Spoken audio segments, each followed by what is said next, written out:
House to Home, presented by Remax Diamond Realty. Hello, everybody. The trifecta has become Gina and I, because of course Liz is traveling as she is always doing, spreading the gospel of how amazing real estate is on Guam. So Gina and I are going to talk about Guam's real estate market, the opportunities therein, and what it can do for you. And more importantly, Gina, I know you were watching after the fact, because you didn't watch live, but you watched the congressional forum that we here at KUM put on last night. And one of your colleagues from the Guam Association of Realtors, Joanna Uggan Ige, asked a very, very poignant question of the congressional delegates. So first of all, what are some of your thoughts on the two candidates and what they have planned for the topics of affordable housing and military buildup and things of that nature? You know, listening to them, I have to say, you can't support both of them, right? But I have to say some of the points that were brought up were actually really key factors. I want to say that our congressional representative, whoever we end up electing, is going to be critical, because although we can't ask the federal government to fund everything we have out here, they are a great resource for some of the things that need to get accomplished. I agree with Ginger Cruz. I agree with what she was saying about infrastructure. Liz and I have been advocating that infrastructure is one of the critical key points. It's one of the missing ingredients here on Guam that is going to open up available development. Individual property owners, a lot of them don't have the ability to put in infrastructure, because I'm telling you, it is downright expensive.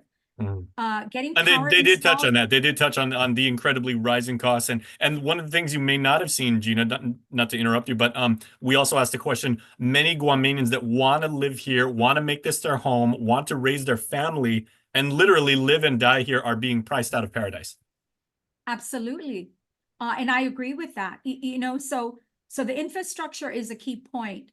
If the government can somehow, if the congressional representative can somehow secure funding that would take care of infrastructure, and I would say, you know, water, power, and roads.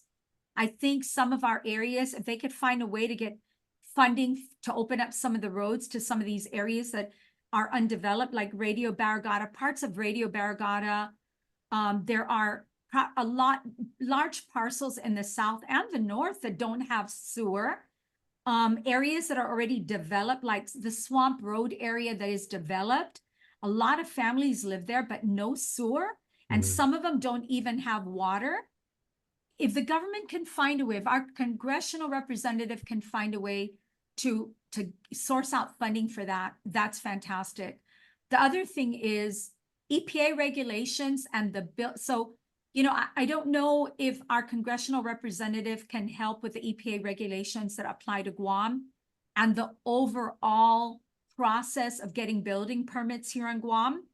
A lot of the developers that I work with don't even want to touch the idea of doing developments on Guam, because the time, the process, and the cost are so restrictive that by the time they get a permit for a project, you're 2 years down the road. And they just, you know, time is money. They're not going to spend their time doing that when we're in a situation where the rising cost of building doesn't, you know, by the time they're done with the houses, they don't know if there's a market to buy.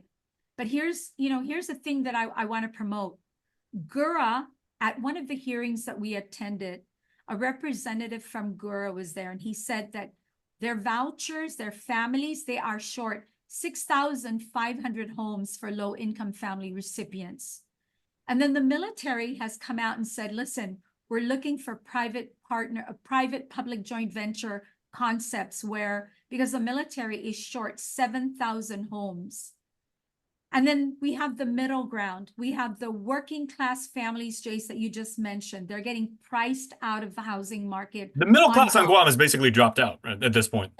We have nowhere to go. They have You're either really, really rich and you turn. can afford like the Tumon places and the Happy Landing Road, or, you know, you're not doing so well and you're possibly below the poverty line, but you can take advantage of government programs that will help you. If you're in the middle and you make like 40 to 65,000, that really doesn't bode well for you as far as like getting the home of your dreams.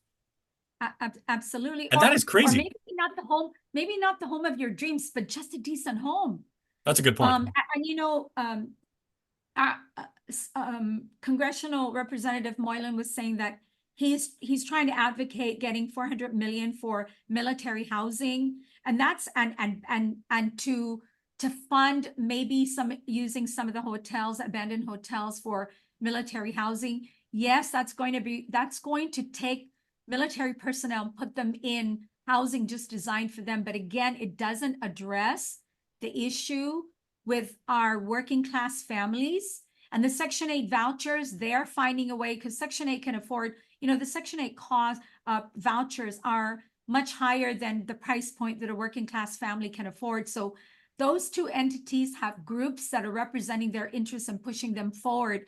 But I really like the idea of the infrastructure, the road improvements, water and power, sewer systems getting put in island-wide and paid for. Maybe, you know, federal government funding, cooperation of you know, Guam Water Works here and the local government. I want to promote the idea that maybe our congressional representative can work with our senators to find a way to streamline a building permit process. These are the kind of things that we really need their help on. Okay, now let me ask you, Gina, and then I'm going to turn the tables on you, if I may, because, you know, in all the years that we've been working together and doing this wonderful segment that so many people appreciate, and thank you guys for always letting us know and sending us your questions, right? But all the decade that we've been working together, you've always said that you have always taken whoever the sitting senators are to task, and you're holding them accountable to the job that we elected them to do, right? I'm struggling to remember if you have ever said you've had a direct audience with Congressman Moylan or Mike San Nicolas before him, or even Madeleine Berdal before him, on topics of real estate or land use or anything like that. Have you ever directly dialogued with the congressional delegate? Yes. So Oh, you have? Okay. San Nicolas, absolutely. Moylan, I've not. I mean, we've spoken to him through the Guam Association of Realtors, and that's usually our platform. But no, not directly about these issues. Mm-hmm.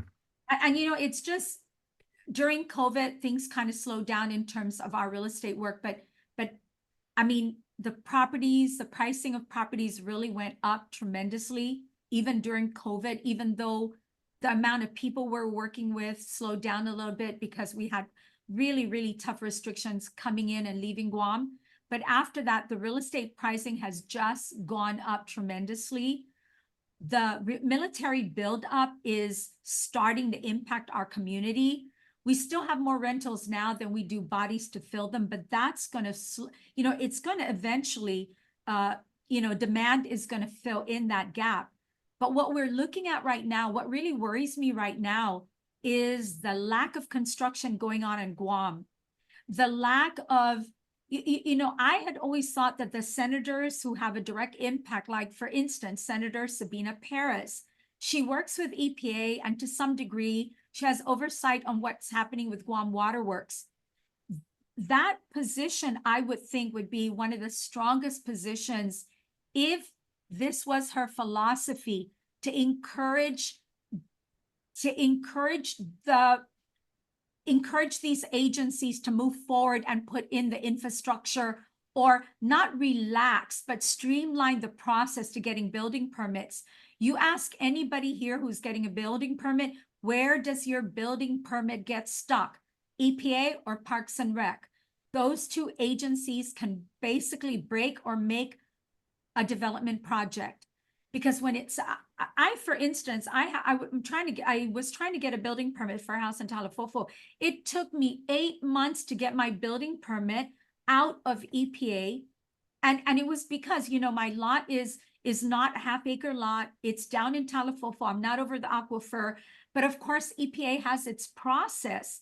But can you imagine a developer trying to build housing here in Guam and having his building permit process, sitting there for 8 months while you work out the bugs?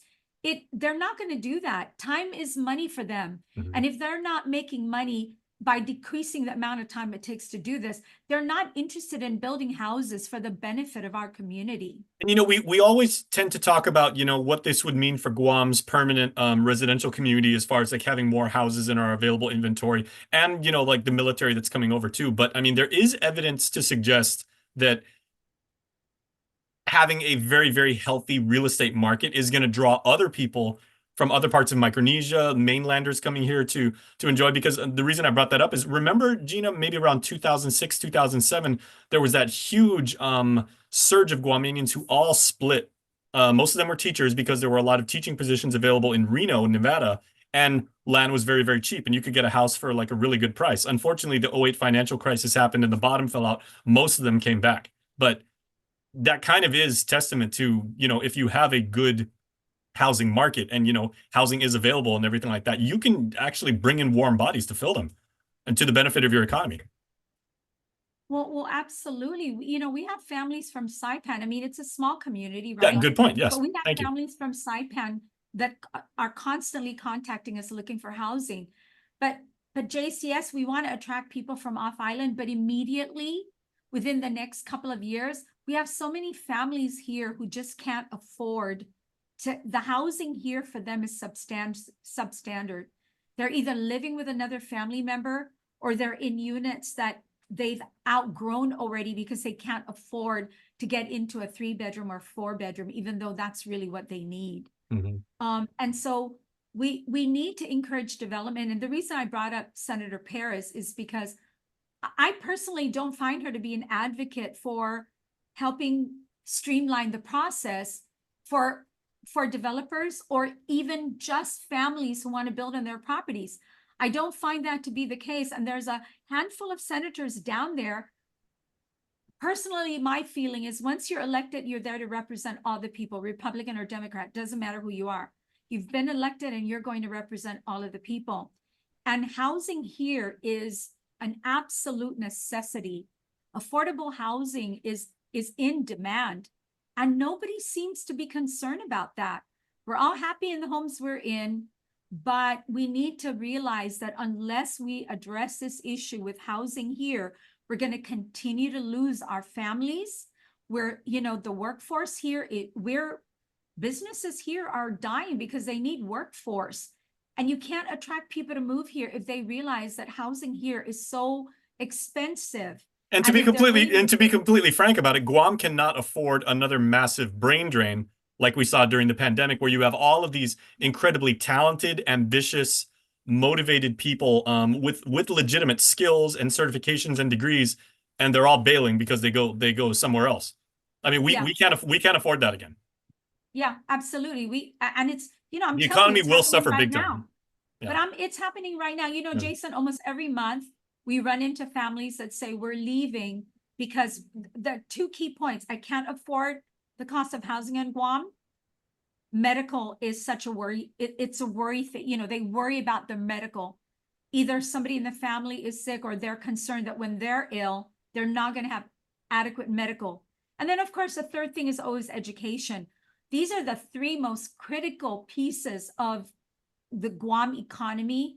And I really hope that come this election, that we all make an effort to look at our senators, to look at our Congress people, and really make some, spend some time listening to them talking, going on YouTube and watching testimony from their previous, hearings, and finding out how they stand, and vote for the senators that are going to fight for our community, fight for being able to build on Guam, having the government be responsible for infrastructure. I know it's not a popular thing to say the government needs to be responsible for infrastructure, but in all honesty, if our families cannot afford housing in Guam, how do we then expect to say, but the infrastructure is on you? If you want to build, go ahead and put in the water and the sewer.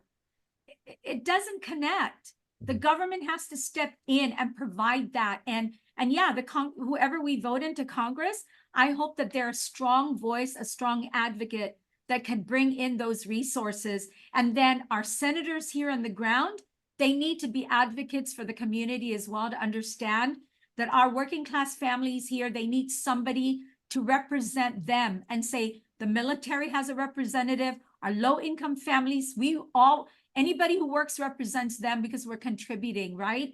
We're contributing and we want them taken care of. The federal government is contributing by allowing the vouchers for housing.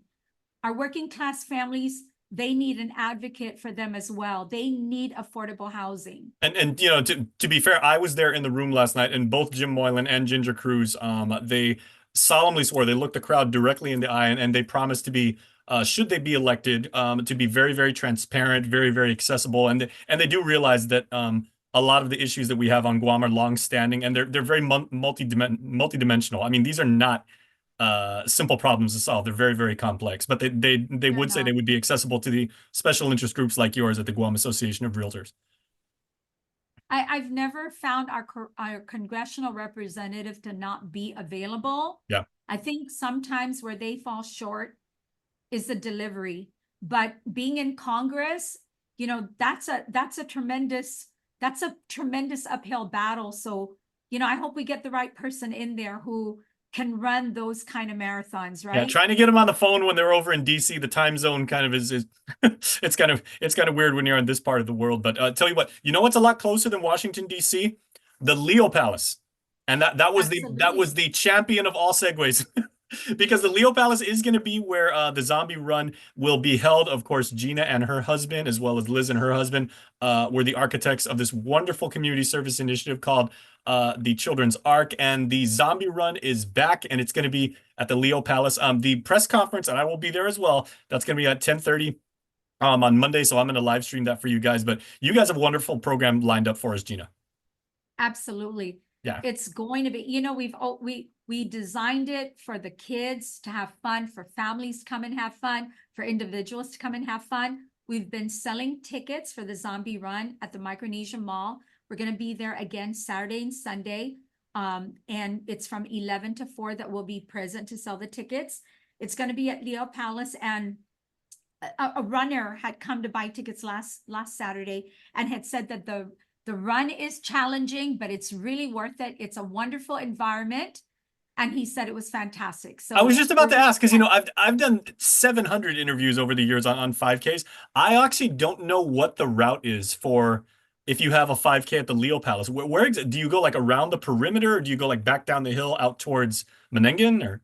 We're going to start right at the entrance, and then they're mapping out the 2K and the 5K. Oh, and maybe okay. for Monday we can show you. So you drive in, and right where it forks, that's where we're going to be set up. Yeah. Okay. So you're gonna pass the baseball fields, you're gonna pass the golf course, you're gonna see the pool. That's incredible. Yeah, it's very, very challenging, but it's also incredibly scenic. Yes, absolutely. Be taking selfies while you're running, if you can pull that off. I don't know if I could, but I'm going to give it a shot. So we'll see you Monday, and October 19th, Saturday, we open at 3 because there's tons of activities, and the run starts at 5. There you go. Well, I am super, super stoked for that. So Gina, thank you so much, and I'll see you on Monday for the zombie. We are going to have fun at the press conference. We're going to have fun. All right, take care. Thank you, Jason. House to Home, presented by RE/MAX Diamond Realty.